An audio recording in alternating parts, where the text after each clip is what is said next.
Bonjour mesdames et messieurs, chers fidèles internautes, bienvenue dans notre chaîne Greenness of God, présentée par votre humble serviteur. Derrière la caméra, là, je salue mon frère Bernard et mon frère Laurent. Et voilà, comme je vous avais dit ici, qu'on parle de grandes choses. Je suis ici avec un invité et qui n'est pas venu seul, donc j'aimerais vraiment qu'il puisse se présenter lui-même. Bonjour mon frère. Bonjour mon frère, comment vous allez? Je vais bien, merci. Et vous? Je vais très bien par la grâce de Dieu, merci beaucoup. Pouvez-vous vous présenter parce que là, tout le monde qui vous suit partout. Ok, merci, voilà.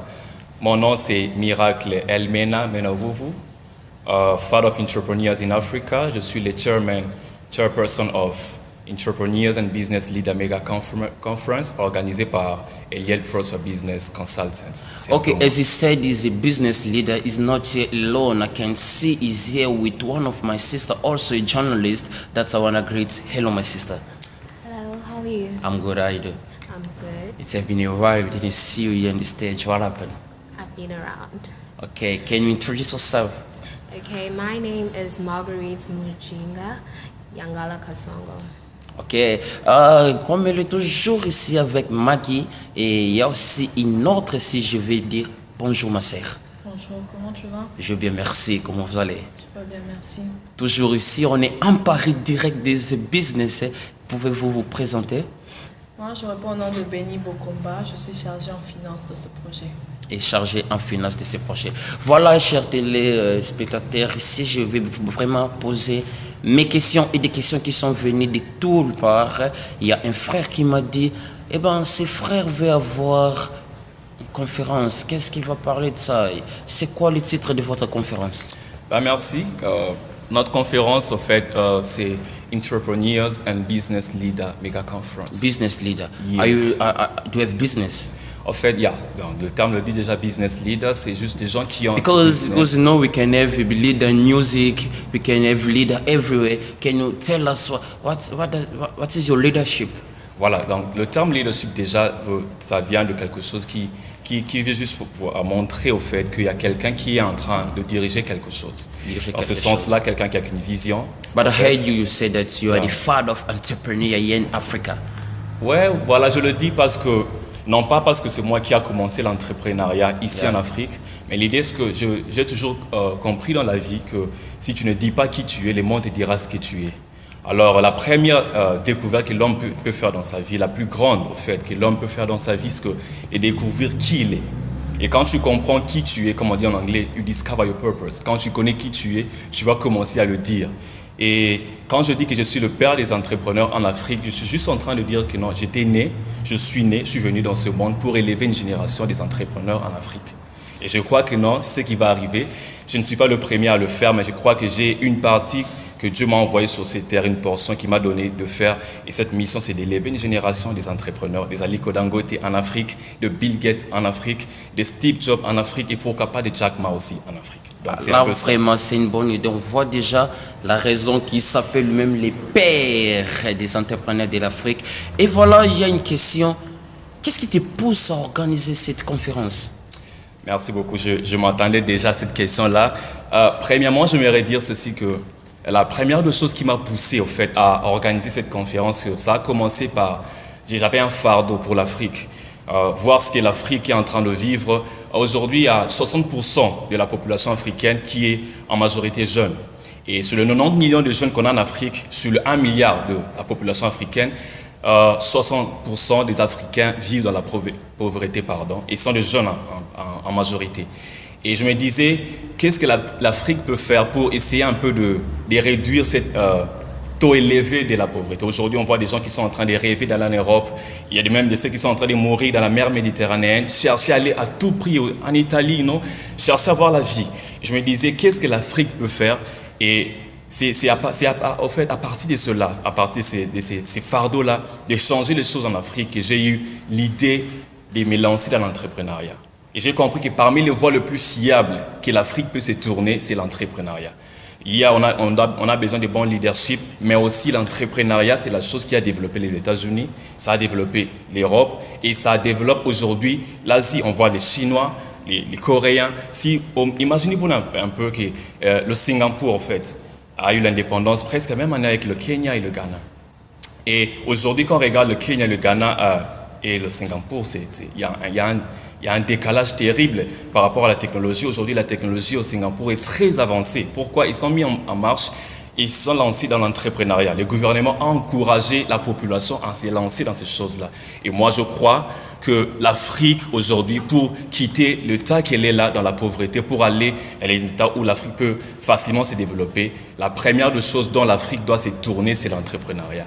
Et poussé par ces fardeaux-là, j'ai pensé à commencer quelque chose et j'ai toujours cru dans la vie, il ne faut pas attendre quand tu auras beaucoup d'argent pour commencer quelque chose. On commence même avec le peu qu'on a. Et aujourd'hui, on est là à Durban, on commence avec ça et nous croyons que juste avec ces petits nombre de gens qu'on a ici avec nous à Durban, on va toucher, touch beaucoup de vies avec ces conférences. Donc c'est la première des choses qui d'abord, c'est un fardeau que j'ai eu dans mon cœur, que l'Afrique doit changer. Et we want a strong Africa, comme je disais. Et to make that Africa strong, we need entrepreneurship to come in place and to develop Africa. We need young people who today are struggling and trying their best to get a job, to not only go out there to get a job, but to go out there to get people to create work for others. So, dans ces 90 millions des Africains qui sont des jeunes, nous voulons avoir des jeunes entrepreneurs, des Aliko Dangote, des Steve Jobs, des Jack Ma, des Liliane Bettencourt comme mes sœurs ici, des femmes, Ala Kaji qui est une Nigérienne, la femme la plus riche du monde aujourd'hui. Nous voulons avoir beaucoup de ces gens-là et je pense que l'Afrique va beaucoup se développer avec les entrepreneurs. C'est un peu ça, voilà. Yeah, that's cool, my brother. I heard you speak about young, so I'll take one of your youngest one. How you make it, Ken? I'm good. I heard your leader say that also young need to be involved in this conference. Do you think that youth are involving to be entrepreneur? Actually, I would rather rephrase your question. Are you meaning that is it important for young people to be You can involved take in it that way. entrepreneurship? You can take it that way. That's Okay. better. I personally believe that it's very important that entrepreneurship should young people should be involved in entrepreneurship. Regarding that, it allows them to use their minds creatively and benefit from their own creativity rather than using book knowledge and getting any kind of job with just a specific salary. But if they have to create their own stuff with their creativity, they can amount to any amount they want per month. And let's keep in mind that in Africa, our continent, we have a very high percentage of unemployment. And in that rate, the largest percentage comes out from the youth, from ages to 18 to 24. That means most of the people that are coming out of high school to varsity, most of them when they graduate, they're not really guaranteed a job nowadays in Africa. So if they could actually, like our young Africans, if they could venture into entrepreneurship, they could actually help the government. Instead of always relying on the government to provide jobs, they can actually create jobs and help the other people. But don't you know that nowadays job is not easy to take? So most of the age you said from 18 to 24, they just like to the university. So you advise them they can study and work at the same time. I actually do advise that they study and work at the same time because most of the people. How do you do that? For example, most of the students at DUT, Yeah. they are full-time students. Can't you see when you're working and studying, you don't have to manage your own time because there's time to go to do the Richie, there's time also you have to go to do some other stuff, but work it's taking more time, you understand what I'm saying? So can't you see that is too much? I don't think so. It's too much for someone How? that has big dreams. Because if you Dreams. have big dreams, you will invest all your time and money for it. I would like also to intervene in that question, all right? Yeah. I believe that if you're working and studying in the meantime, it has an advantage somehow because it prepares you already to be ready for the work environment. So once you're studying, like someone say, you're full-time student, you're full-time worker, and then you're full-time retire. So when you are actually studying and working in the meantime, especially for men, especially for boys and stuff, it's allow you to be ready already in advance. When you come to the work environment, you're not gonna get lost because you use already to be working, and so I think you can manage that. It's really important for us to do that, and it has its advantage. I'm not saying those who do not work and are only studying are not doing enough, but it's just if you can also manage to do both of them, it's also going to be helpful for you. Yeah, I think. Ok, je vais prendre aussi ma sœur Benny. J'aimerais bien te poser une question. Quel conseil ou qu'est-ce que pourrais-tu dire aux jeunes femmes africaines par rapport à l'entrepreneuriat? Ok, moi je dirais aux jeunes femmes, entrepreneuriat, d'avoir une vision. C'est la première des choses à faire. Quand tu n'as pas de vision, il n'y a pas de vie. So, quand tu as une vision, ce n'est pas simplement rêver cette vision, mais croire à la réalisation de cette vision premièrement. So, je dirais à part avoir une vision et croire à cette vision, tu dois avoir une confiance de soi. Une confiance de soi as a leader. Parce que tu ne peux pas marcher juste, ok, j'ai un rêve, j'ai ceci, bah, tu n'as pas la confiance en soi. Parce que nous, femmes, il y a plus ce complexe d'infériorité en nous. So, étant que jeunes de cette nouvelle génération, nous devons construire cette confiance en soi as a leader et croire à notre vision. Et the last thing I will say, avoir le courage. C'est la chose la plus importante qui va nous aider je dirais, à être de combattantes, à faire face au challenge. Avec ce courage-là, peu importe si un mois ça ne marche pas, une deuxième mois ça ne marche pas, mais tant que tu as ce courage-là, non, je veux le faire, je peux le faire. So, et tant que jeune fille, jeune femme, entrepreneur, tout ce qui inspire à l'entrepreneuriat, je dirais avoir ce courage and believe in your dream. Je dirais, j'ai été inspirée par de grandes femmes. Comme qui? Liliane Bettencourt, Oprah. Je peux dire, cette femme, elle ne s'est pas arrêtée par sa souffrance, mais elle a eu une vision de créer. Nous continuons toujours à notre chaîne. Je vous avais dit, ce sont des femmes et des hommes qui parlent vraiment très bien. Et je m'aimerais rentrer chez le leader, mon leader. Yeah, mon frère. Comment sont déjà les sentiments que tu vas te lever devant des grandes personnes? Parce que j'ai vu déjà un grand nombre de Dieu, le pasteur Benjamin qui sera là. Donc c'est vraiment, c'est les cours des grands. Comment tu te sens? Toi, un jeune, tu vas te lever et parler devant des grandes personnes. Le directeur des ministres de l'Afrique du Sud sera là. Certains ministres des Congo seront déjà là. Et il y a un grand pasteur qui Jamila Kibila qui m'a déjà appelé pour me dire qu'il sera là. Comment tu te sens? Bon, je me sens à l'aise. Je me sens à l'aise dans la mesure où je me sens préparé pour cela. C'est quelque chose que je n'ai pas commencé à le préparer aujourd'hui. Je crois toujours dans la vie, quand tu ne te prépares pas à quelque chose, tu te prépares à échouer. You know, failing to plan is failing to plan, you are failing to, you're preparing yourself to fail actually in life. So, je me dis, je me suis préparé pour cela. Il y a 3 ans, 4 ans, mes frères, on vivait avec. Je me disais qu'un jour, je vais organiser quelque chose de pareil. Comme je l'ai dit au départ, que non, j'avais déjà cette fardeau en moi, et cette frustration de voir les choses comme ça en Afrique. Et je me préparais qu'un jour, je m'aimerais rassembler des gens, des businessmen, des entrepreneurs, ceux qui aspirent à l'entrepreneuriat, à venir ensemble et to empower them with knowledge, d'aller dehors, de créer des business, to create business that can sustain in a society. So, je suis calme, très à l'aise. I'm loaded. Je suis bien préparé pour ça. I love that yeah, when I'm you're loaded loaded. for it. Yeah, I'm I love loaded. that. Ok, quels sont les bénéfices, tu peux dire aux gens qui vont venir, les bénéfices et les désavantages d'être un entrepreneur? Voilà, j'aimerais plus être positif aujourd'hui. Alors, je vais plus parler des Non. bénéfices. Ici, nous voulons être clairs.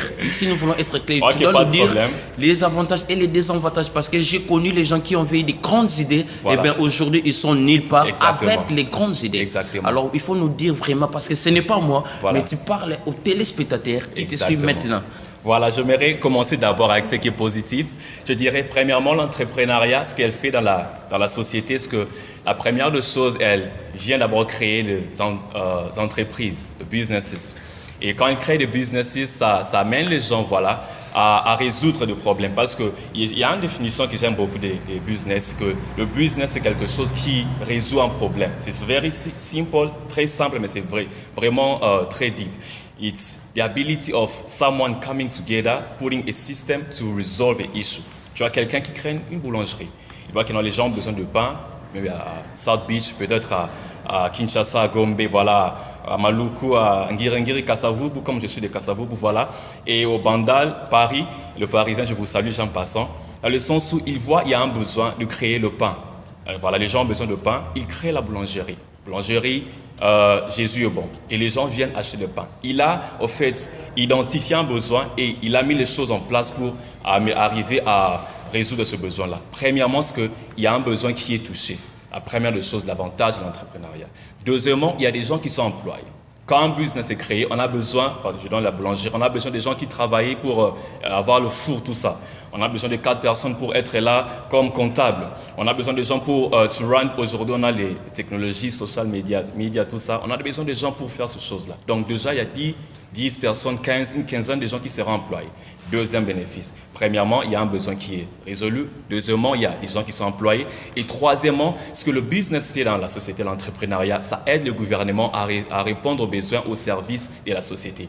L'éducation, la santé, le transport. Quand les business sont en train de payer leurs taxes, ça aide, voilà, SONA, comme en RDC, ici on a le SARS, ça aide le gouvernement à répondre aux besoins, aux services qu'il doit donner au fait à la population. Donc premièrement, j'ai toujours dit que non, pour un pays de se développer, c'est pas le gouvernement. Je crois que le gouvernement doit jouer son rôle dans le sens où déstabiliser. Je ne vais pas te couper. Elle m'a dit qu'il y a les gouvernements qui doivent aussi se lever. Toi, tu me dis, pour que quelqu'un puisse aller, il n'a pas besoin de gouvernement. Voilà, je ne m'irai pas twist the word. Nécessairement, je dis ceci. Le gouvernement est là, il doit mettre le terrain, arranger les choses pour que les entrepreneurs. Aujourd'hui, on est en train de parler de African Trade, où les États africains sont réunis ensemble.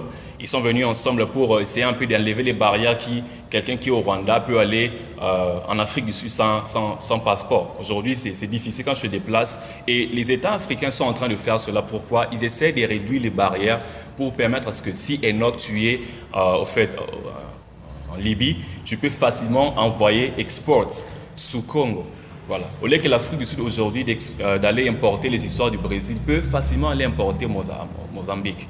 C'est que l'African Trade est en train de faire. Voilà, c'est ce que je dis que non, le gouvernement set le ton. Donc ils préparent juste la place pour les entrepreneurs, voilà, d'aller et de faire de grandes choses. Voilà ce que je veux dire. Là, c'est la troisième des choses, c'est que ça aide au fait l'État à répondre à certains services. La quatrième des choses, ça réduit la pauvreté. Aujourd'hui, l'Afrique, les gens sont pauvres. Voilà. 60% des jeunes en Afrique, voilà, 60% de la population africaine est pauvre. Et on est en train de dire qu'en 2050, si je peux le dire, l'Afrique aura au fait le continent qui est le plus peuplé. Dans le sens où on a aujourd'hui 1 milliard, on sera à 2,3 milliards habitants en Afrique. Donc, ce qui fera en sorte que 3 sur 4 personnes sur la Terre seront des Africains. Déjà, quand on regarde ces statistiques-là de la Banque de développement africaine, on sent qu'il y a d'un côté un potentiel, il y a aussi un risque. Dans le sens où on aura des gens, mais s'ils ne sont pas employés, ça rend problème, comme ma soeur l'a dit. Si aujourd'hui je finis mon université, j'ai mon degree, déjà il y a 60% des jeunes, 90 millions qui sont unemployed. Moi, je m'ajoute encore là-bas. Alors on a besoin, voilà, des gens qui ne vont pas s'ajouter là-bas, qui vont aller créer des emplois. Et si tout le monde crée, qui va travailler pour qui? Évidemment, tout le monde ne peut pas être entrepreneur. Comme ma soeur a dit, ça demande une vision. Tout le monde n'a pas de vision. Je parlais un jour, je disais à quelqu'un, c'est facile de voir des gens avec des ambitions, mais c'est difficile et rare de voir des gens avec des visions. Voilà. Et si les gens veulent connaître sur ça, ils peuvent me suivre dans mon émission Yves, parler en détail sur voilà, comment distinguer entre la vision et l'ambition. C'est deux choses qui vont des fois de pair, mais c'est très différent. Alors, pouvez-vous aider qui c'est qui vous suit maintenant? Voilà, je veux, en fait, la vision, c'est l'habilité, voilà, de voir quelque chose que les autres ne sont pas en train de voir. Et la chose qui distingue la vision, c'est que tu vois la chose là pour le bénéfice des autres. Je donne un exemple pratique. Bill Gates, aujourd'hui, il a eu une vision. Il a vu un monde où les gens pouvaient avoir les computers à la maison. C'est ça la vision de Bill Gates. Microsoft having computers in their houses, laptops, whatever. Et à partir de cette vision-là, il a fait en sorte, il a travaillé dans sa vie, commencé dans un garage, il a aujourd'hui des milliards.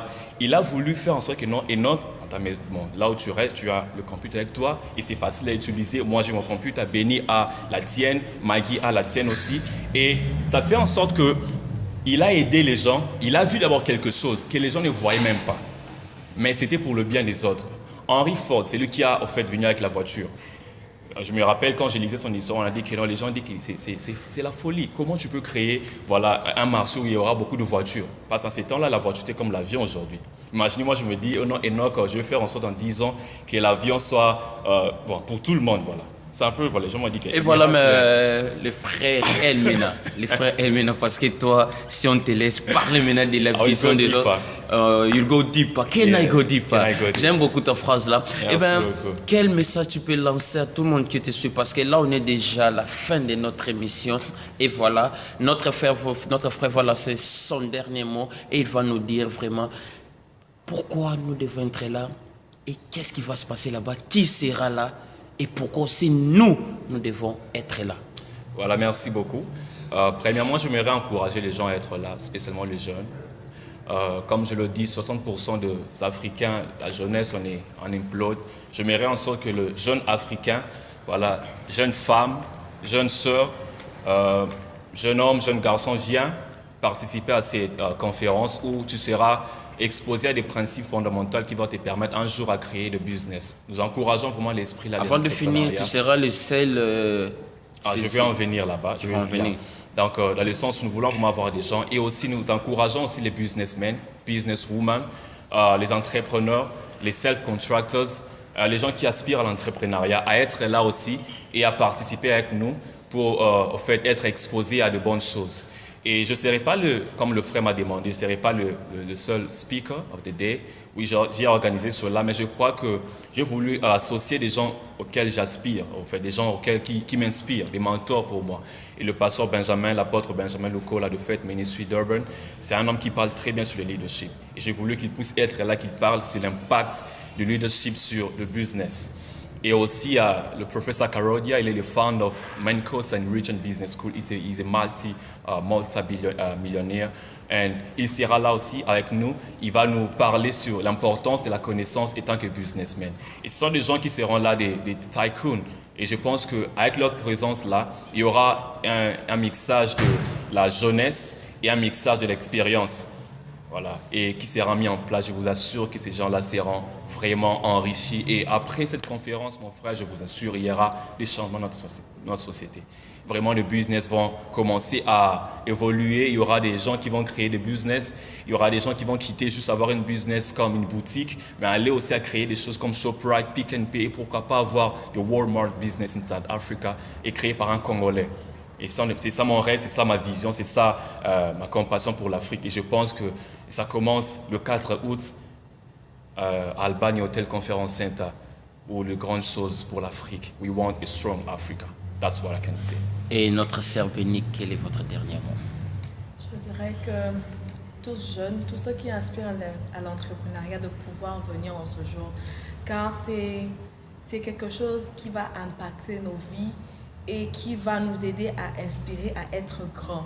Parce que étant que jeune fille, jeune femme, plus inspire juste à être au mariage, d'être mariée par quelqu'un, nous devons avoir une vision plus que cela, d'avoir nos own business. Et même pourquoi pas faire de grandes choses en RDC, car c'est ça notre vision. Ok. Et ma sister Maggie. Okay, my last words, I would like to invite every single person that is eager to enter the entrepreneurship industry. I'd like every single person, from the young ones to the older ones, the more experienced ones, because we need people to advise our youth, the young Africans, to be there so we can strengthen Africa. And remember, charity starts at home. So if we start now building jobs for each other, what about the other generations coming? What about our siblings? They will be guaranteed a job. So do come and do not miss it. On the 4th of August, be there at Albany Hotel Conference Center. Thank you. Et voilà, chers fidèles internautes, merci pour être là si nombreux pour regarder notre émission Goodness of God présentée par votre humble serviteur Enoch. Je tiens vraiment à vous remercier. Restez connectés à notre chaîne. Ciao.